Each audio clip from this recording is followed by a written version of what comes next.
देवेंद्र फडणवीस यांच्या मुख्यमंत्रीपदाला आता पाठिंबा वाढतोय। अजितदादांच्या राष्ट्रवादीच्या पाठिंब्यानंतर अपक्षांनी सुद्धा फडणवीसांना पाठिंबा दिलाय। विधानसभेतील नवनिर्वाचित 5 आमदारांनी भाजपला पाठिंबा दिलाय। महायुतीतील सर्वाधिक आमदारांची मुख्यमंत्री म्हणून फडणवीसांनाच पसंती असल्याचं दिसतंय। त्यामुळे आता आज दिवसभरात जी काही राजकीय नेत्यांची खलबत प्रत्यक्ष होतील महायुतीच्या मुख्य नेत्यांची, त्याच्यानंतरच याच्यावर शिक्कामोर्तब होईल। मात्र सध्याच्या क्षणाला विधानसभेतले नवनिर्वाचित जे आमदार आहेत त्यांच्यापैकी असतील किंवा मग इतर जे सगळे निवडून आलेले आमदार आहेत त्यांच्यापैकी सुद्धा अनेक जणांची पसंती ही देवेंद्र फडणवीस यांच्या नावालाच मुख्यमंत्री पदासाठी आहे असं समजतंय। फडणवीसांच्या मुख्यमंत्री पदाच्या मुद्द्यासंदर्भात आता त्यांना पाठिंबा वाढतोय। आणखी तपशील आपण घेणार आहोत प्रतिनिधी सुशांत सावंत यांच्याकडून। सुशांत, फडणवीसांच्या नावाला आता पाठिंबा वाढताना दिसतोय, खरंच मुख्यमंत्री पदाची शपथ फडणवीस घेणार का? राजकीय वर्तुळात आणखी काय चर्चा?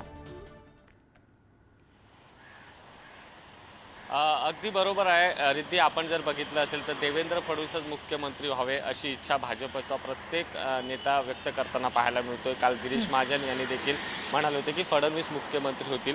आता फडणवीसांना अर्थात भाजपला अपक्ष देखील पाठिंबा देताना आपल्याला पाहायला मिळत आहे। जवळपास 5 अपक्षांनी भाजपला पाठिंबा दिलाय, त्यामुळे भाजपचा आकडा 132 प्लस अपक्षांचे 5 असा 137 झाला। यामध्ये आपण जर पाहिलं असेल तर राष्ट्रीय समाज पक्षाचे आमदार रत्नाकर गुट्टे यांनी पाठिंबा दिलाय।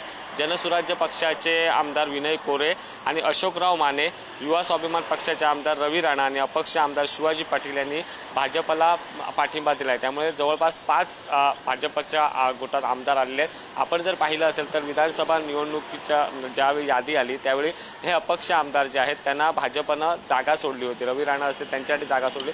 आता हेच अपक्ष आमदार भाजपसोबत आले, त्यामुळे कुठेतरी भाजपचा आकडा जो आहे तो वाढताना दिसतोय आणि हा आकडा आता 137 झालेला आहे।